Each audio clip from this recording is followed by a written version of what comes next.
al maestro José Reveles, porque me está llegando la información en estos momentos de que ante los dimes y diretes entre México y Estados Unidos por la reforma judicial, se ha planteado por ahí que, por ejemplo, el gobierno de China dice, pues a nosotros no nos importa y nosotros sí que queremos tener comercio con México. Pero bueno, sobre esto, maestro, y sobre la aprobación del dictamen hacia la reforma judicial, por favor, denos su comentario.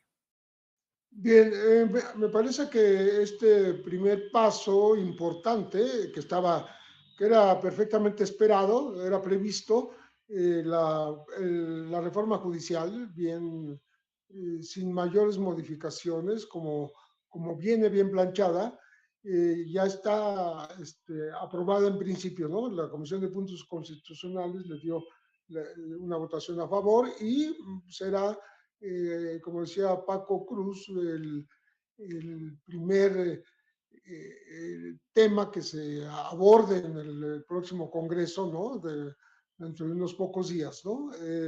Creo yo que este intervencionismo por parte del embajador Ken Salazar, amenazando que podría afectar incluso las inversiones y al Tratado de Libre Comercio, el TEMEC, es una repetición del espantajo que se hizo con este mismo tratado cuando se estaba discutiendo, se iba a aprobar en 1994, se estaba en plena discusión con Estados Unidos y Canadá, cuando entonces se puso como precondición de aceptación de un país como México con estas potencias de Estados Unidos y Canadá, el que hubiera un respeto a los derechos humanos. Y por eso se promovió, se empujó, digamos, se obligó a la creación en tiempos de Carlos Salinas de Gortari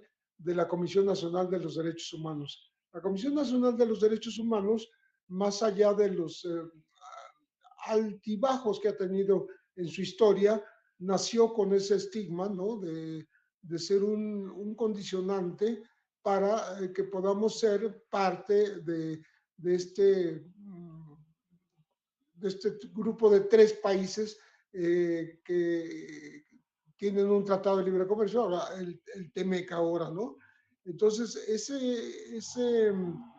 ese condicionamiento que puede haber sido una iniciativa obligada para México, pues porque recordarán ustedes que la Comisión Nacional de Derechos Humanos se hace precisamente en México en tiempos de Carlos Salinas de Gortari. El primer presidente es Jorge Carpizo y atiende a estas exigencias internacionales. Bueno, ahora tenemos como agitando el espantajo del TEMEC, que podría tener repercusiones esta reforma judicial precisamente en este tema. Y qué bueno que nos está recordando Toño esta declaración de China. Pues aquí estamos nosotros, ¿no? Que podemos comerciar con México sin problema, como siempre se ha dicho, como una forma alterna. México nunca ha abandonado la posibilidad de pues enlazarse de manera más estrecha con todos los países de Asia-Pacífico, ¿no? Para que no dependamos exclusivamente del Tratado de Libre Comercio. Me parece a mí que las la independencia, la soberanía, pues la libertad como país soberano de México están sobre cualquier tratado, como lo dijo ya el presidente Andrés Manuel López Obrador. Y resulta que después de las críticas que hace en nombre seguramente de los inversionistas Ken Salazar, lo secunda inmediatamente la American Chamber of Commerce, ¿no? Y después de estas críticas pide un diálogo, ¿no? Y entonces lo que hace Andrés Manuel es dejarlo en stand-by, ¿no? Así como en, en suspensión no rompe relaciones con Washington, ni mucho menos, pero sí deja un poquito de lado a Ken Salazar, en tanto se avanza en México en la reforma judicial.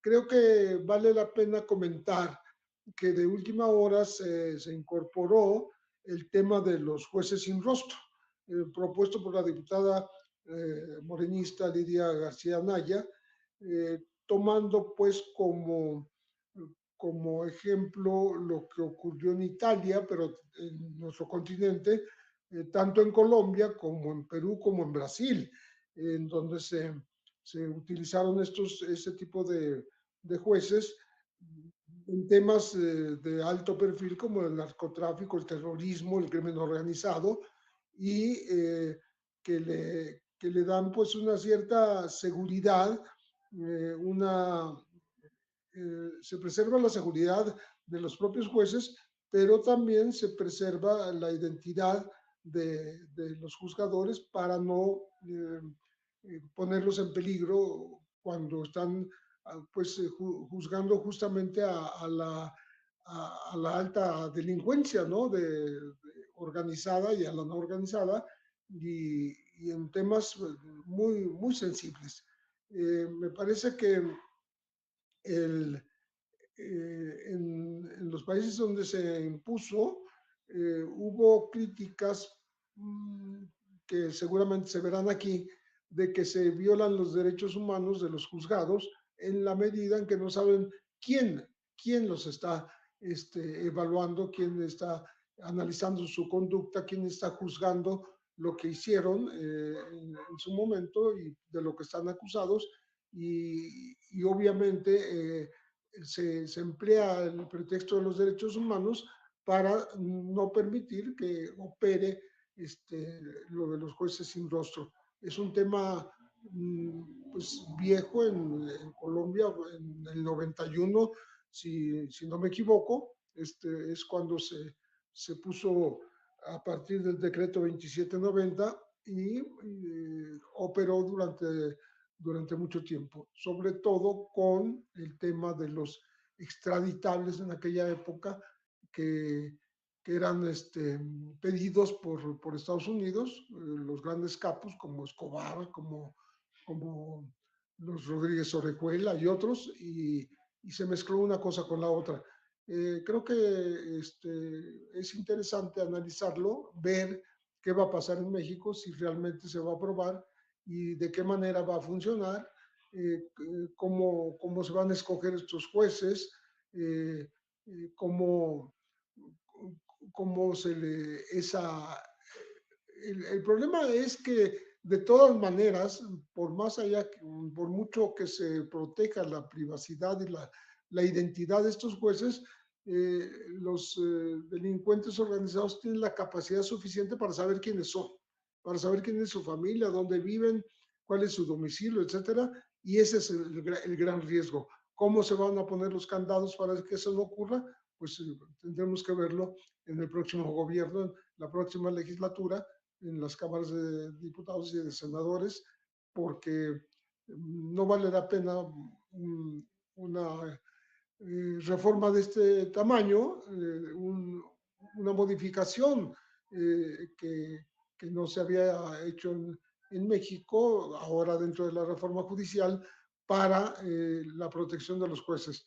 Sí ha habido acá casos de juzgadores que después han sido atacados, uno de ellos en el siglo pasado en Morelos, y otro más recientemente en Colima y en Nayarit. Entonces, creo que es un tema pues relevante dentro de las reformas que se buscan al Poder Judicial. Y de hecho, mucha gente en nuestro chat, maestro, queridos compañeros, pregunta que si no sería mejor un jurado, como ocurre acá en los Estados Unidos. Tantas vertientes que podrían haber a esta reforma judicial, pero en estricto sentido, mire, ahí están, ¿no? Los puntos básicos son muy congruentes, son muy sensatos en la opinión de este periodista, ¿no? Es simple y sencillamente que podamos elegir por voto popular a nuestros jueces, ministros, magistrados, que se reduzcan sus beneficios, sus grandes privilegios, sus onerosos y fastuosos privilegios, la creación de la figura del juez sin rostro para evitar problemáticas con el crimen organizado. Y aún así, bueno, pues está esta respuesta, esta resistencia por parte de las élites y de ese mismo poder judicial. Antes de